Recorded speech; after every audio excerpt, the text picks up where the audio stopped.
J'essaie de reconstruire en ce moment mon corps qui a été meurtri et j'essaie de construire une maison comme construire un projet. C'est là où il y a la symbolique. Construire pour se reconstruire.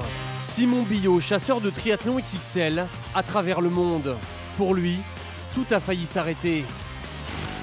28 janvier dernier, lors d'une sortie vélo en Nouvelle-Zélande, il percute une voiture à près de 60 km/h. C'était trop tard quand je l'ai vu. Et puis après,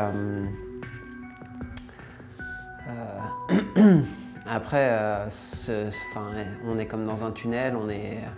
Moi, j'ai vraiment eu l'impression que c'était la fin. Et pour cause, son pronostic vital est engagé. Hémorragie interne, 2 litres de sang transfusé, fracture de l'humérus et du fémur, qui nécessiteront 3 opérations.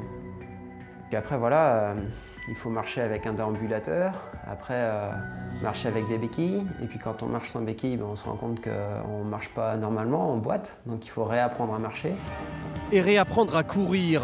Après des mois de souffrance et de rééducation, Simon Billot reprend l'entraînement. Loin, très loin de son meilleur niveau des 35 heures par semaine qu'il s'infligeait.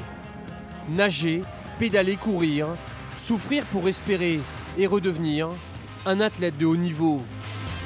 Je repars même pas de niveau 0, je repars de moins je ne sais combien, mais soit on se laisse abattre, soit on repart de l'avant. Et moi, j'ai jamais eu tendance à baisser les bras, donc je vais me battre et puis voilà, me relancer. Pour cela, il a décidé de se donner les moyens. Nevers, Manicourt, c'est ici que Simon Billot est venu faire des tests en soufflerie. Essai aérodynamique, travail de position, sa convalescence, le Français l'a mise à profit pour préparer son retour.